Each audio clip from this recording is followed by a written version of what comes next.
à toutes et bienvenue sur Afro-Kairos. Dans notre émission de ce jour, nous voudrons déjà rendre hommage à la communauté impressionnante des Gilets jaunes qui ont envahi les rues du territoire français toute la semaine dernière afin de revendiquer la baisse du prix du diesel. Ceci pour le bien de toutes et de tous. La revendication des Gilets jaunes a des chances de faire baisser le prix du carburant. Aujourd'hui, nous allons donc analyser deux expressions qui prêtent encore à confusion. Avoir des chances de et risquer de. Comment fait-on la différence?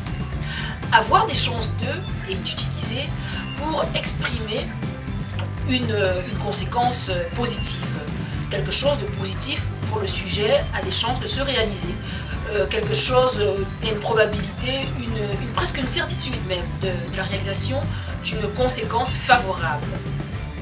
Risquer de exprime ou traduit une conséquence qui pourrait être négative. Ça voudrait dire que le sujet en question s'expose à un danger, s'expose à une situation pénalisante. Malheureusement, ou fort heureusement, la langue évolue. Pendant très longtemps, l'utilisation de risquer de impliquait des conséquences négatives. Et nous allons donc prendre aujourd'hui un exemple de l'usage erroné qu'on en fait encore. On dira par exemple que à force d'étudier, l'élève assidu risque de passer son concours. Risquer de qui introduit des conséquences négatives. Ou alors, on dira dans ce même usage erroné que à force de boire, le routier a des chances de faire un accident. Le bon usage nous recommande plutôt de dire que à force d'étudier, l'élève assidu a des chances de passer son examen. C'est une conséquence positive. Ou alors, à force de boire, le chauffeur, le routier, risque de faire un accident. Le risque vient du fait que la conduite ne devrait pas se faire sous les effets de l'alcool. C'est donc important, chères téléspectatrices et chers téléspectateurs, d'être conscient du fait que risquer de veut dire que l'on s'expose à quelque chose de probablement négatif et avoir des chances de tout le contraire. Mais il faut le reconnaître, la langue française évolue. Si ces règles étaient fermes, bien carrées et admises comme la parole d'évangile il y a quelques années, aujourd'hui, risquer de s'utilise de plus en plus et presque normalement pour introduire des causes relativement négatives. On peut les tenir. Nous allons donc passer aujourd'hui, nous passerons tout de suite à l'africanisme du jour.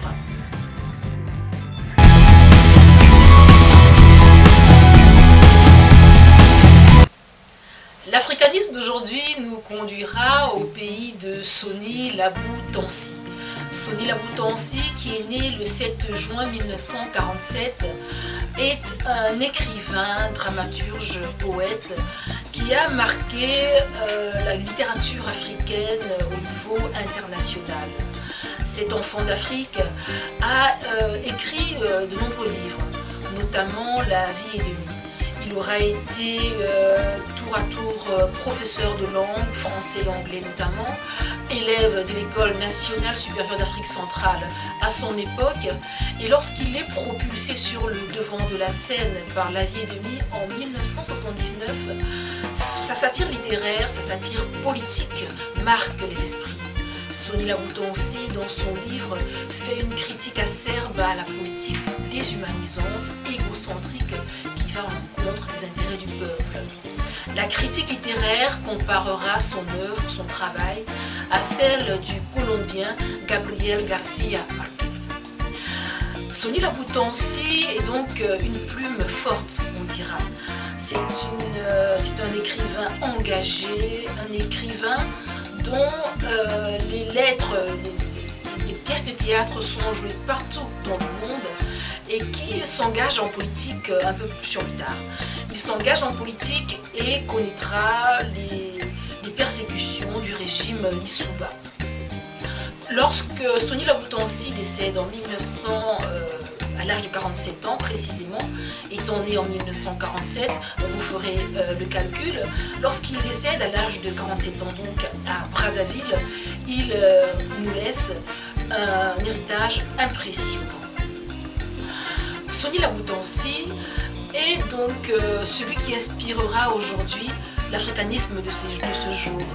Grâce à son métissage culturel, enfant de Congolais de Kinshasa et de Congolais de Brazzaville, nous tirerons l'africanisme qui lie effectivement ces deux pays. C'est aujourd'hui le moment de parler de la SAP. La SAP, c'est pour certains la société des ambianceurs et des personnes élégantes. Pour d'autres, la SAP, c'est un art de vivre, c'est une philosophie de vie, c'est une manière d'aborder la vie. C'est le fait simplement d'être bien habillé, d'être sûr de soi, de se sentir bien dans sa peau. De fait, un sapeur ou une sapeuse, c'est une personne simplement bien habillée, très bien habillée, il faut le souligner, une personne sûre d'elle et une personne qui se sent bien dans sa peau. Être sapé veut donc dire au Congo Brazzaville, aussi bien qu'au Congo Kinshasa, être élégant. Une personne qui est habillée de façon chic. C'est une personne qui est sapée, qui est bien sapée. Mais ce mouvement de la SAP va beaucoup plus loin que l'on ne peut l'imaginer. Il se trouve que lorsque l'on pousse un peu plus loin la recherche, on se rend compte qu'il y a des personnes qui ont pris le temps de penser ce mouvement, cette philosophie de vie, et qui ont élaboré tout un discours, tout un concept, toute une philosophie, comme on le dit. Il s'agit donc des sapologues. Les sapologues sont ces personnes qui nous rappellent que la SAP n'est pas seulement cosmétique, la SAP est esthétique.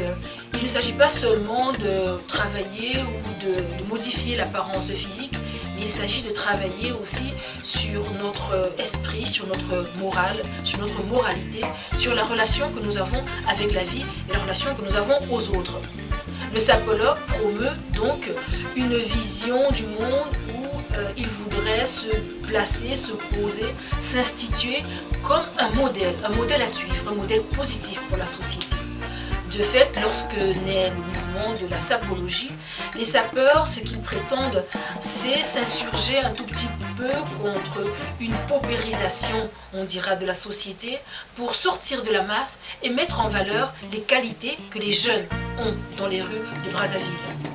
Au Congo démocratique, vous retrouverez le même phénomène, parfaitement. Pour que la distinction se fasse clairement, chers téléspectateurs et chères téléspectatrices, on pourra dire que le sapeur c'est l'artiste et le sapologue c'est le critique. Donc n'hésitez pas à faire usage de cette expression. Si vous entendez des gens utiliser le mot sapé, surtout en Afrique, ils font précisément allusion au fait d'être bien habillé. Un sapeur n'est donc pas un sapeur-pompier dans le cas de cet africanisme. Un sapeur, c'est une personne bien habillée. J'espère avoir apporté un peu plus d'éclaircissement sur cet africanisme. N'hésitez pas à revenir vers nous si vous avez des questions en ce sens. Nous passons tout de suite au proverbe de ce jour.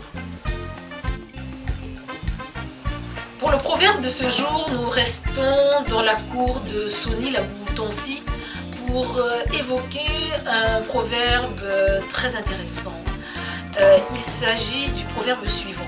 Certainement, beaucoup de vous, chers téléspectateurs et chères téléspectatrices, avez déjà entendu parler de ce proverbe.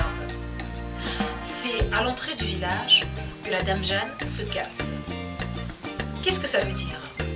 Eh bien, ce proverbe nous rappelle que lorsque nous entreprenons quelque chose, lorsque nous avons un gros ouvrage à mener à bien, au fur et à mesure que nous tendons vers la fin de notre projet, nous devons faire attention à maintenir un même degré de vigilance. Nous devons rester extrêmement prudents au fur et à mesure que les projets qui nous importent tirent vers leur fin. Parce que c'est des fois juste au dernier moment qu'une petite erreur nous pousse à tout foutre en l'air. Voilà donc un tout petit peu l'explication qu'on peut apporter quant à l'interprétation de ce proverbe africain que plus d'une personne a certainement eu déjà l'occasion d'utiliser. Merci donc à toutes et à tous pour votre intérêt. Nous vous souhaitons de partager autour de vous ces africanismes qui font la richesse de la langue française. Nous vous remercions pour votre attention. Merci à vous qui nous suivez au-delà des frontières de l'Afrique et on espère avoir encore beaucoup de chemin à parcourir ensemble. Merci particulièrement à ceux qui nous suivent aujourd'hui depuis Brazzaville. Rendez-vous la semaine prochaine.